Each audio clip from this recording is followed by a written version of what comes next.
নমস্কার, আমার চ্যানেলে তোমাদের সবাইকে স্বাগত। আজকের গল্প সমরেশ মজুমদারের শান্তি জল। তার সুটকেসটা নেওয়ার জন্যে হাত বাড়িয়ে অনুপ বলল, দে।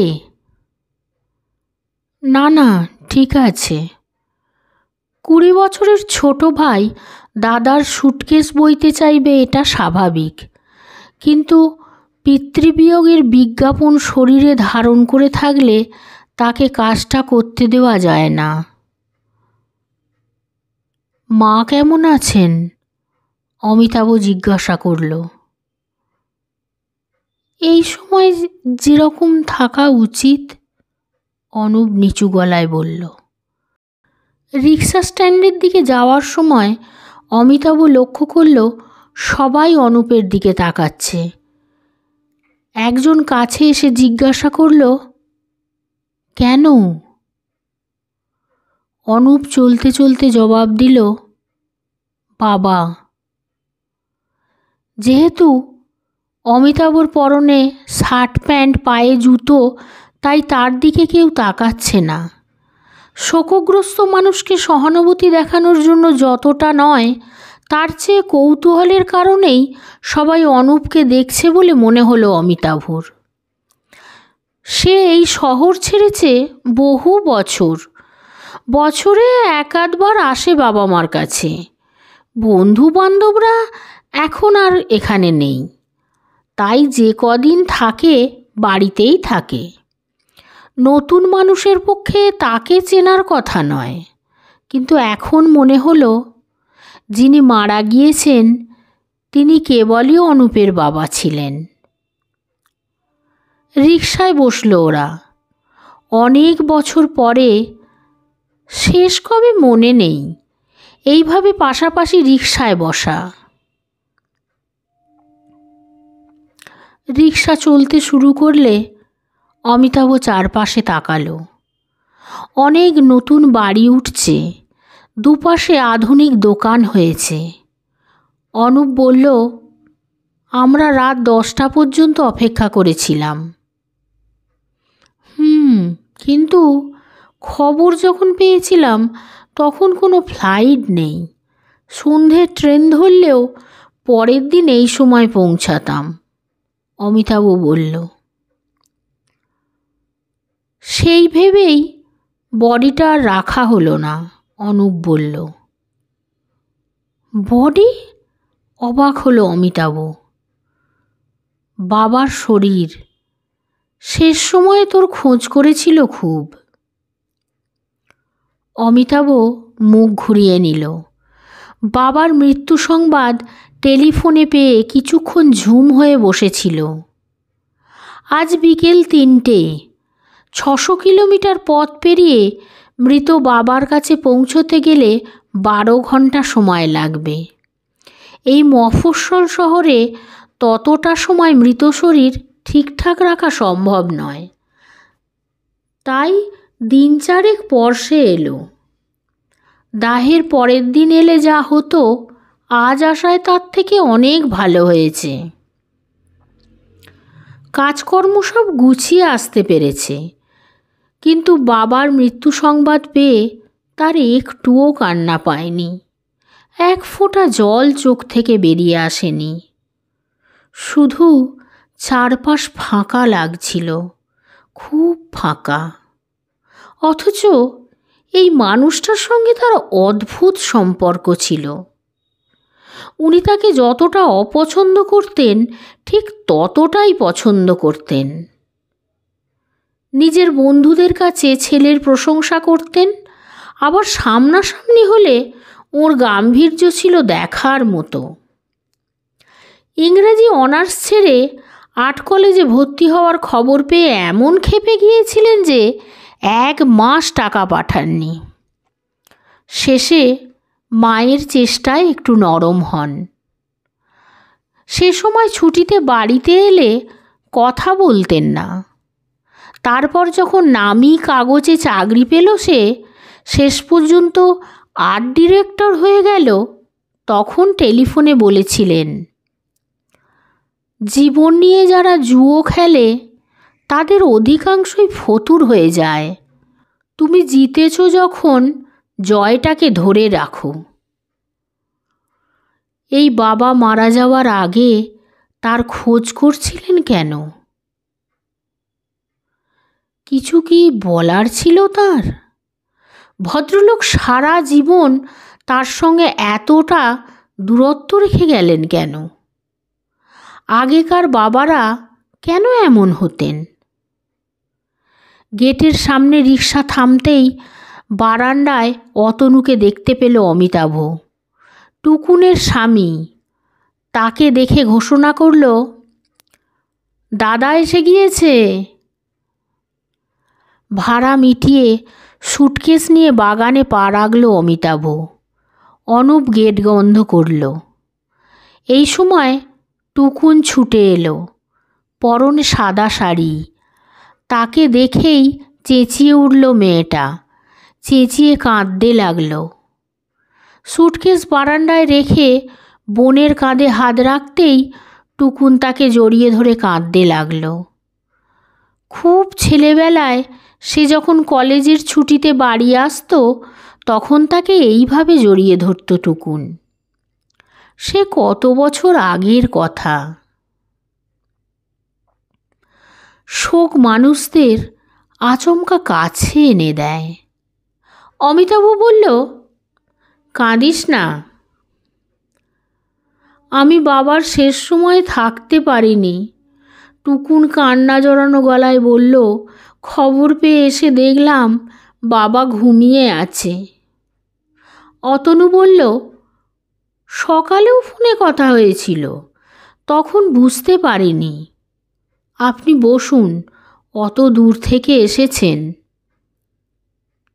মা কোথায়? ততক্ষণে কান্না সামলে নিয়েছে টুকুন। বলল, ঠাকুর ঘরে। এক মুহূর্ত ভাবল অমিতাভ, এ বাড়িতে কেউ বাইরের পোশাক পরে ঠাকুর ঘরে ঢোকে না। শৈশব থেকে এই ব্যবস্থাতেই সে অভ্যস্ত। তার উপরে সে সারা রাত এই পোশাকে ট্রেনে চেপে এসেছে। এই বাড়িতে এলে বরাবরই একটা বিশেষ ঘরে অমিতাভ থাকে। ঘরটাকে এখন দাদার ঘর বলে সবাই। সেখানেই গেল সে। শার্ট প্যান্ট খুলে পাজামা পাঞ্জাবি পরল। তারপর ঠাকুর ঘরের দিকে পা বাড়ালো। দরজা ভেজানো। সেটা খুলতেই মাকে দেখতে পেল সে। ঘরের মাঝখানে ঠাকুরের আসনের দিকে মাথা করে কম্বলের ওপর শুয়ে আছে মা, চোখ বন্ধ। শোয়ার ভঙ্গিতে এমন একটা অসহায়তা ফুটে উঠেছিল যা দেখে অমিতাভ কয়েক সেকেন্ড চুপচাপ দাঁড়িয়ে থাকল। মাকে সে কখনোই এই রকম ভঙ্গিতে পড়ে থাকতে দেখেনি। সে মায়ের পাশে এসে বসল, গায়ে হাত রাখল। মায়ের চোখ বন্ধ। সেই অবস্থায় ভাঙা গলায় জিজ্ঞাসা করলেন, এলি? এই শব্দ করা ছাড়া কোনো জবাব খুঁজে পেল না অমিতাভ। মা নিশ্চয় টুকুনের গলা শুনতে পেয়েছেন, অথবা টুকুনের স্বামীর চিৎকার ওর কানে গিয়েছে, তাই জেনেছেন যে সে বাড়িতে এসেছে। এত দিন পরে শুধু স্পর্শে মানুষ চেনা নিশ্চয়ই সম্ভব নয়। হঠাৎ মায়ের শরীর কাঁপতে লাগলো। পা থেকে মাথা পর্যন্ত একটা থরথরানি। আঁচল দিয়ে মুখ চেপে ধরেছেন যাতে শব্দ না বের হয়। অমিতাভ বৃদ্ধার শরীর দু হাতে জড়িয়ে ধরল এবং তখনই মনে পড়ল মা তার থেকে 16 বছরের বড়। মায়ের বিয়ে হয়েছিল 15 বছর বয়সে। 1 বছর পরে প্রথম ছেলের মা হয়েছিলেন, কিন্তু প্রসবের পরে এমন অসুস্থ হয়ে পড়েন যে 3 মাস সন্তানকে বুকের দুধ খাওয়াতে পারেননি। ধীরে ধীরে কাঁপুনি থামল। শান্ত হতে আরও কয়েক মিনিট। এতটা সময় ধরে মাকে জড়িয়ে সে কি কোনো দিন বসেছিল? অমিতাভর মনে পড়ে না। মা উঠে বসলেন, আঁচলে চোখ মুজলেন, তারপর ছেলের দিকে তাকিয়ে বললেন, হাত মুখ ধো, চা খা। এই সময় মেজ ভাই অনলের গলা পাওয়া গেল। দাদা কোথায়? অতনুর গলা শোনা গেল, মায়ের ঘরে। মা বললেন, অনল ঠাকুরমশাইয়ের কাছে গিয়েছিল। তখনই অনলকে দরজায় দেখা গেল। যাক, তুই এসে গিয়েছিস। অমিতাভ দেখল অনলও অনুপের মতো কাছা ধারণ করেছে। মায়ের শরীর থেকে হাত সরালো অমিতাভ। অনল বলল, তুই পাঞ্জাবি ছেড়ে ফেল, আমি এই সব তোর ঘরে পাঠিয়ে দিচ্ছি। অমিতাভ জিজ্ঞাসা করল, কেন? কেন মানে? বাবা মারা গিয়েছেন, এখন অসৌচ, এসব পড়তে হয়, তুই জেনে শুনে প্রশ্ন করছিস? অনল বিস্মিত। ওগুলো না পড়লে কি শোক দেখানো যাবে না? লোকে কি শোক দেখানোর জন্য পড়ে? কেন পড়ে আমি জানি না, তবে তোর বা অনুপের চেয়ে আমার মনে বাবার মৃত্যু কম কষ্ট এনে দেয়নি। অমিতাভ বলল। মা হাত তুলে বললেন, থাক, ও তো মুখাগ্নির সময় এখানে ছিল না, ওর যদি এসব পড়তে ইচ্ছা না করে তাহলে পড়ার দরকার নেই। অনল কাঁধ নাচালো। এই শহরের বিখ্যাত উকিল সে। মায়ের কথার উপর আর কথা বাড়াতে চাইল না। বলল, ঠাকুরমশাই লিস্ট দিয়ে দিয়েছেন, শ্রাদ্ধের কার্ড ছাপা হয়ে গিয়েছে, তুমি একটু সময় দিলে ভালো হয় মা। মা মাথা নাড়তেই অনল চলে গেল। অমিতাভ বলল, ও আমাকে ভুল বুঝলো মা, শুধু পড়তে হয় বলে ওসব পড়ব কেন? আগে তো 1 মাসের পর শ্রাদ্ধ হতো, এখন হয়? বিয়ের দিন বরকনেকে নির্জলা উপোস করতে হতো, এখন কেউ করে? মা চুপ করে থাকলেন। অমিতাভ বলল, আমি মেনে নিতে পারি না, তবে তুমি যদি বলো তাহলে ইচ্ছার বিরুদ্ধে আমি মেনে নেব, তোমার জন্য মানতে হবে। মা মাথা নাড়লেন। ছেলের হাতে হাত রেখে বললেন, তোর যেটা ভালো লাগে তাই তুই কর, যা হাত মুখ ধুয়ে নে। 2 ভাই হব্বিষ্যি করেছে। গোত্রান্তরিত হওয়ার সুবাদে টুকুন 3 দিনে বাবার প্রতি শ্রদ্ধা জানিয়ে দিয়েছে। একই বাবা মায়ের পুরুষ সন্তান আর নারী সন্তানের মধ্যে শোকের বা শ্রদ্ধার এই হেরফের হবে কেন, তা নিয়ে প্রশ্ন তোলা যেত। তুলে লাভ হবে না বলে মুখ খুলল না অমিতাভ। অমিতাভ সাদামাটা নিরামিষ খেল অতনুর সঙ্গে। দুপুরে মায়ের ঘরে বসে অনল লিস্টটা তৈরি করেছিল। শ্রাদ্ধের কার্ড যাদের পাঠাতে হবে তাদের নামের লিস্ট। মায়ের জানা নাম লিখে নিয়ে সে অমিতাভর দিকে তাকালো। দাদা, তুই কাকে কাকে বলবি সেটা বল। আমার কাউকে বলার নেই, অমিতাভ বলল। তো শ্বশুর বাড়িতে তো পাঠাতে হবে। ওরা জানেন, পাঠাবার দরকার নেই। বন্ধুবান্ধব? আশ্চর্য, বন্ধুরা কলকাতায় থাকে, খামোকা পাঠাতে যাব কেন? অনল বলল, আসলে এটা একটা নোটিফিকেশান, সবাই জানতে পারবে বাবার ইহজগতে নেই, সেই জন্যই। এটা আমাদের শাস্ত্রে লেখা আছে নাকি? না, তবে এটা একটা রীতি বা প্রথা। আমার দরকার নেই। বিয়ের আগে নেমন্তন্ন করার সময় বাবা আমাকে জিজ্ঞাসা করেছিল কটা কার্ড আমার দরকার। একই ব্যাপার হয়ে যাচ্ছে না? হাসল অমিতাভ। এই সময় টুকুন দৌড়ে এলো বারান্দা থেকে। কমল কাকু আসছে।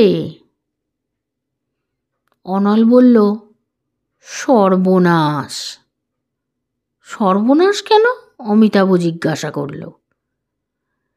ছিদ্র সন্ধানী মানুষ, তাকে এই অবস্থায় দেখলে শহরময় কেচ্ছা করে বেড়াবে। দাদা প্লিজ তুই ঘরে চলে যা, অনল বলল। অনুপ এতক্ষণ চুপচাপই ছিল। বলল, দাদা মিছিমিছি সমস্যা তৈরি করে কী লাভ? আমরা মেনে নিয়েছি বলে তো বাইরের লোক মানবে না। অতনু বলল, কথাটা ঠিক। বাইরে থেকে ভদ্রলোকের গলা ভেসে এলো, কই হে তোমরা? অনল? অমিতাভ মায়ের দিকে তাকালো।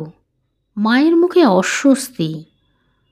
তর্ক করা যেত, যুক্তি দিয়ে বোঝাতে পারত, কিন্তু তা না করে অমিতাভ উঠল, নিজের ঘরে গিয়ে দরজা ভেজিয়ে দিল। ভেজানো দরজা সত্ত্বেও কমল কাকুর গলা শোনা যাচ্ছিল।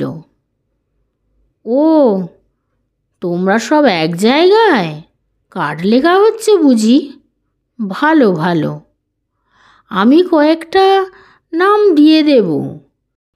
কিন্তু বৌদি, বড় ছেলে কোথায়? বাবা মারা গেল আর সে এখনও কলকাতায় বসে আছে? এ তো ভালো কথা নয়।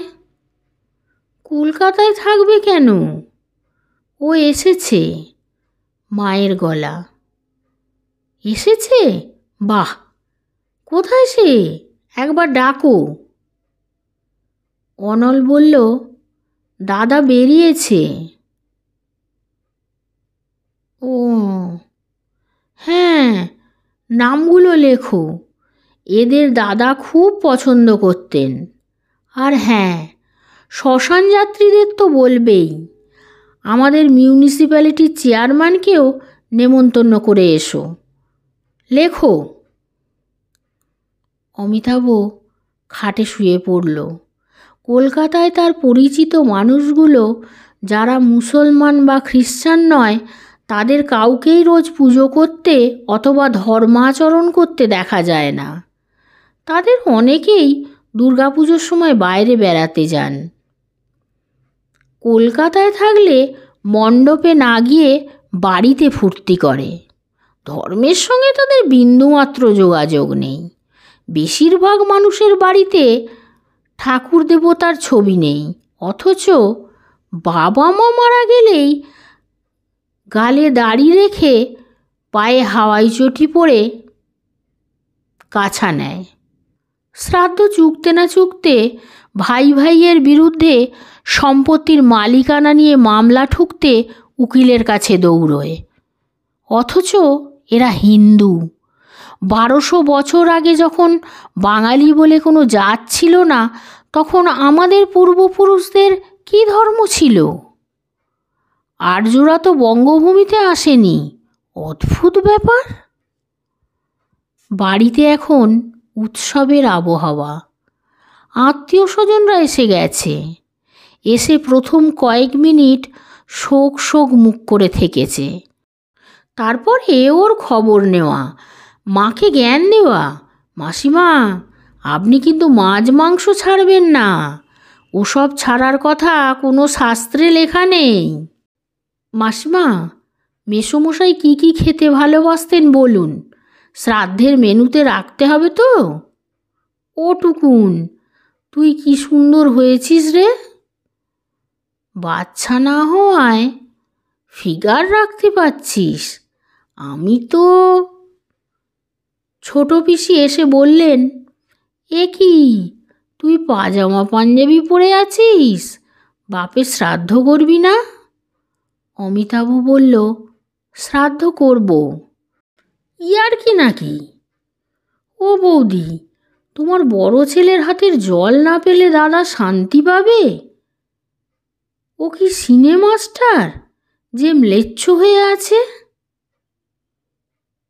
মা বললেন, বোধহয় ওর শরীর খারাপ, প্রেশার তো আছেই।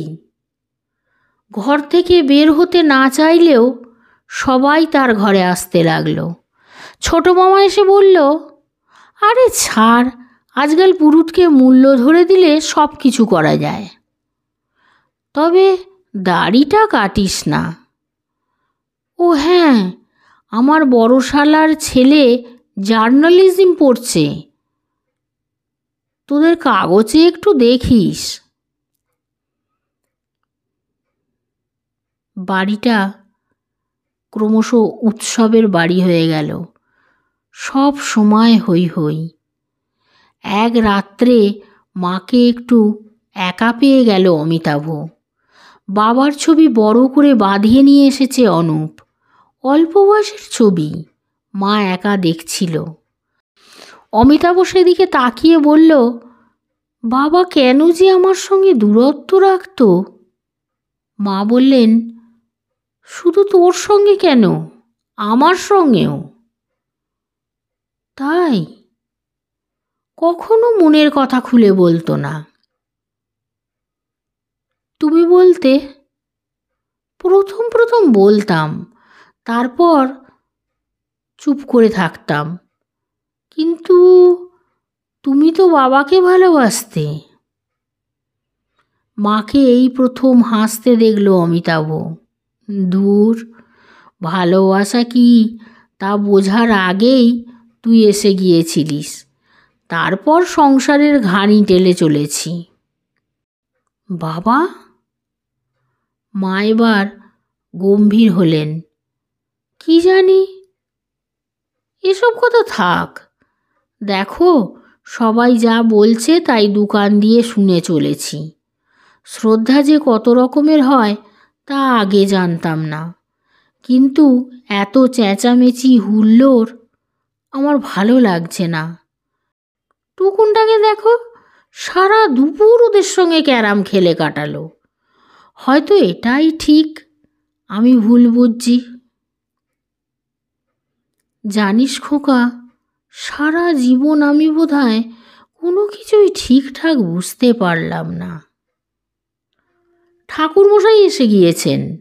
অনলের গাড়ি গেটের বাইরে। অনল এবং অনুপকে নিয়ে ঠাকুরমশাই যাবেন শহরের পশ্চিম প্রান্তে, যেখানে বিশাল জলাশয় রয়েছে। আজ ওদের মাথার চুল বিসর্জন দিতে হবে। বারান্দায় সবাই ভিড় জমিয়েছে, বাগানেও কিছু লোক। ছোট মামা পুরো ব্যাপারটা পরিচালনা করছেন। ওদের গাড়িতে তুলে হাঁক দিলেন তিনি, বড় খোকা কোথায়? অমিতাভ, ডাক ওকে। ভিড় সরিয়ে অমিতাভ সিঁড়িতে পা রাখল। কি ব্যাপার? আগে ঠাকুর মশাইকে জিজ্ঞাসা করো, তোর চুল না কাটলে কত মূল্য দিতে হবে। ও ঠাকুর মশাই, বড় খোকা ন্যাড়া না হলে কত নেবেন? নিজেই প্রশ্নটা করলেন ছোট মামা। প্রৌঢ় ঠাকুরমশাই বললেন, এসব তো এখন চালু হয়েছে শুনতে পাই, তা আমি কি বলবো, যা মনে ধরে তাই দেখবেন। ঠিক তখনই কান্নাকাটি সোচ্চার হলো। বারান্দার এক কোণে দাঁড়িয়ে মা মুখে হাত চেপে কান্না সামলাচ্ছেন। অমিতাভ ছুটতে গিয়ে মাকে জড়িয়ে ধরল। ছেলেরা ন্যাড়া হতে যাচ্ছে বলেই বোধহয় মায়ের শোক ফিরে এলো। সে চাপা গলায় বলল, কেঁদো না মা। খোকা? মা জল ভরা চোখে তাকালো। হ্যাঁ বলো।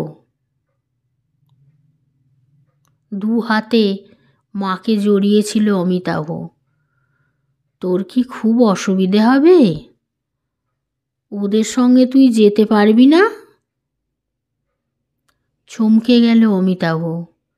এই কদিন যে ভদ্রমহিলা তার ইচ্ছাগুলোকে আগলে রেখেছেন, কারো সমালোচনায় কান দেননি, তিনি এ কী প্রস্তাব করছেন? কি কিন্তু সেই দৃষ্টির সামনে দাঁড়িয়ে ক্রমশ কুঁকড়ে যাচ্ছিল অমিতাভ। তারপর বলল, বেশ, যাচ্ছি, শুধু তোমার জন্যেই যাচ্ছি। গাড়ির দিকে এগোতে এগোতে অমিতাভ দেখল ছোট মামা হাততালি দিচ্ছে। দর্শকদের উল্লাস চাপা নেই। অনলের মুখে হাসি ফুটে উঠেছে। অনুপ তার দিকে অবাক চোখে তাকিয়ে রয়েছে। ছেলেরা ফিরে আসতেই আবার মায়ের কান্না, কিন্তু এবার একটি কথাও না বলে নিজের ঘরে ঢুকে গেল অমিতাভ। আয়নার সামনে দাঁড়িয়ে সে প্রায় অচেনা একটা মানুষকে দেখতে পেল। সামান্য চুল এবং দাড়ি বিসর্জন দিতেই মানুষের এত পরিবর্তন হয়। এই সময় টুকুন চা নিয়ে এলো।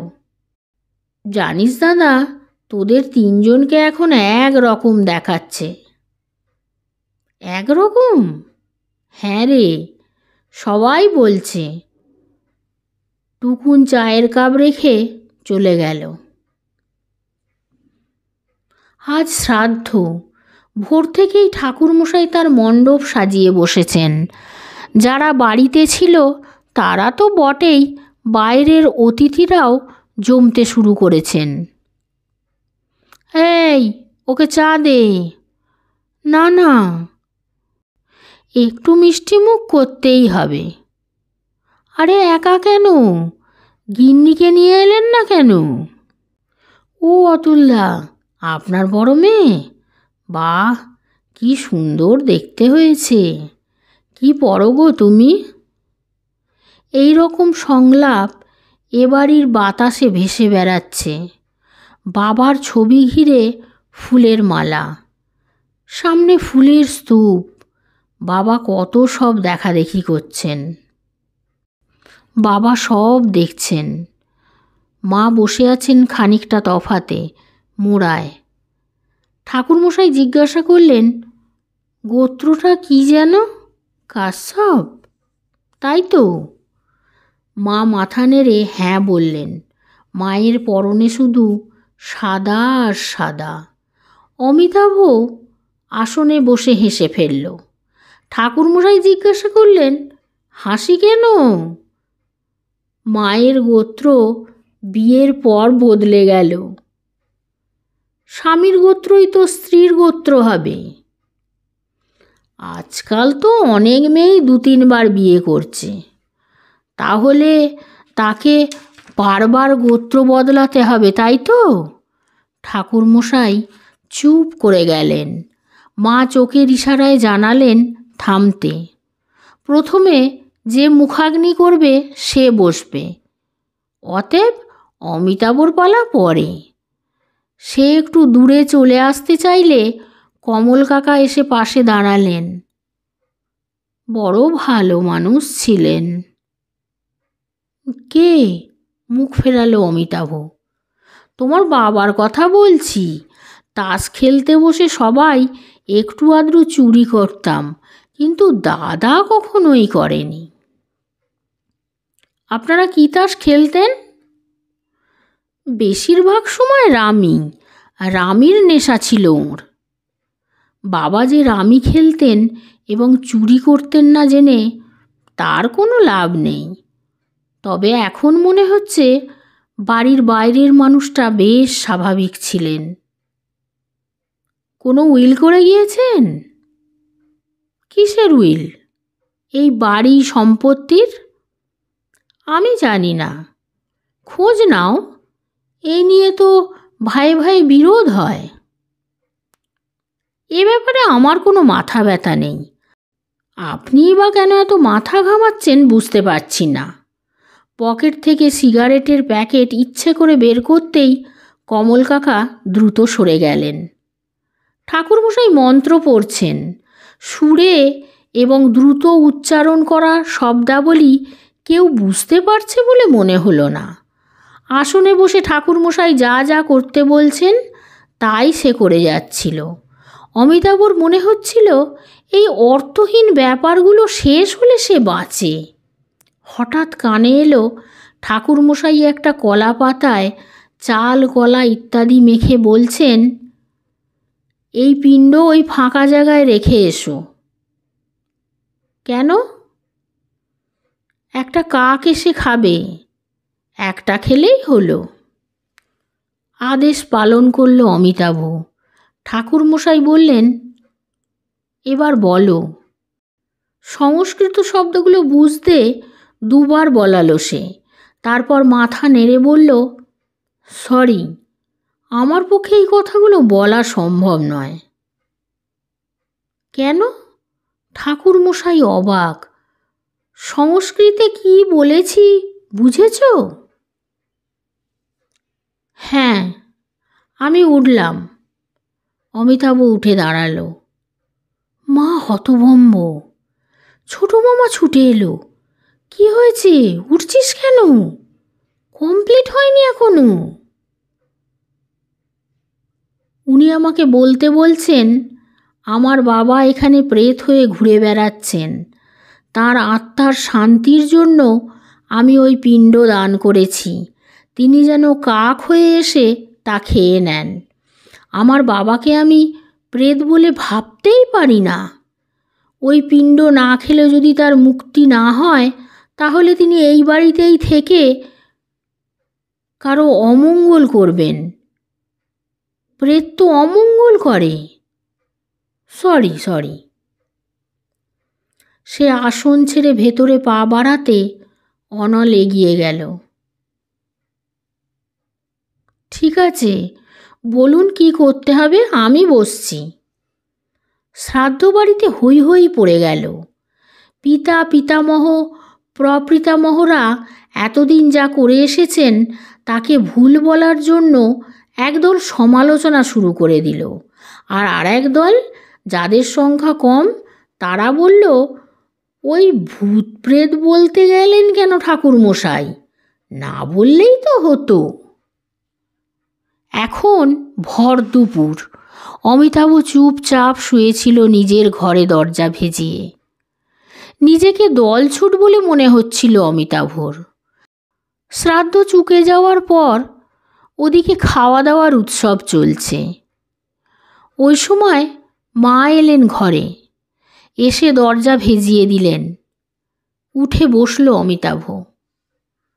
মায়ের মুখ শক্ত, ঘন ঘন নিঃশ্বাস পড়ছে। অমিতাভ উঠে দাঁড়ালো, হাত বাড়ালো। মা। এক ঝটকায় হাত সরিয়ে নিলেন মা। তুমি আমাকে ভুল বুঝো না মা। আজ তুই প্রতিবাদ করলি? এতদিন যখন করিসনি তখন আজ কেন করলি? আজ তোর ওকে প্রেত বলে স্বীকার করতে বাধল? হু হু করে কেঁদে ফেললেন মা। মা, মানুষ কি শুধু মরে যাওয়ার পরে প্রেত হয়? বেঁচে থাকতে হয় না? আমার মতো অনেক মেয়েই তো সারা জীবন প্রেত যন্ত্রণা সহ্য করে বেঁচে থাকে। তখন অন্ধ হয়ে থাকিস? পাথরের মতো দাঁড়িয়ে রইল অমিতাভ। ধীরে ধীরে নিজেকে সামলালেন মা। আমি মরে গেলে এসব তুই করবি না। মা, আমি মরে গিয়ে তোর চারপাশে প্রেত হয়ে ঘুরতে পারবো না। দু হাতে ছেলেকে আঁকড়ে ধরলেন মা। আর এই প্রথম সমস্ত শরীর নিগড়ে কান্না বেরিয়ে এলো। প্রচণ্ড জোরে কেঁদে উঠল অমিতাভ।